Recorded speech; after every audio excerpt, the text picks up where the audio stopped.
மேல இந்த ஆலவட்சம் வித்தியாசமா இருக்கும். அபூர்வ திருக்கோலம் எல்லா கோவிலும் தட்சிணாமூர்த்தி கால் மேல போட்டிருக்காரு. இந்த காலை மடிச்சிட்டு இருக்காரு பாருங்க. இந்த கேக முனிவர் எல்லாம் சாப மோச்சனம் பெற்று மான் நாகமா இருப்பாப்ல. ஒரு காதல குண்டலம், ஒரு காதல குண்டலம் இல்ல. இந்த கையில ருத்ராட்ச மாலை, அக்னி ஜுவாலை, மேல ஆலவட்ச மரம் வித்தியாசமா இருக்கும். அபூர்வ திருக்கோல தட்சிணாமூர்த்தி கல்லால மரம் வித்தியாசமா இருக்கும் பாருங்க.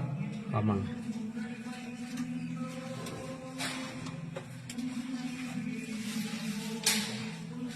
இது இங்க சிறப்பா இருக்கும். இது எத்தனை ஸ்தலம்? இது குரு பரிகார ஸ்தலத்துல மூன்றாவது இடம். தீண்டா திருமேனியில சிவபெருமான்ல 12வது ஸ்தலம். ஞானசம்பந்தர் பாடி திருத்தலம். பார்த்துக்கு மக்களே, இதுதான் நாங்க இன்னைக்கு வேலைக்கிழமை தக்கோல வந்தோம். அப்படியே குரு பகவான் தரிசனம் பண்ணோம். இது தட்சிணாமூர்த்தியின் 3வது ஸ்தலம். குரு பகவான் அபூர்வ திருக்கோயில் தட்சிணாமூர்த்தி. அபூர்வ திருக்கோயில் தட்சிணாமூர்த்தி. ஓகேங்களா? இந்த பாக்கியம் நானும் கிடைச்சது. இந்த பாக்கியம் உங்களுக்கு கிடைக்கணுன்ட்டு எல்லாமே இல்லை சிவபெருமானே நான் நினைக்கிறேன். நன்றி மக்களே.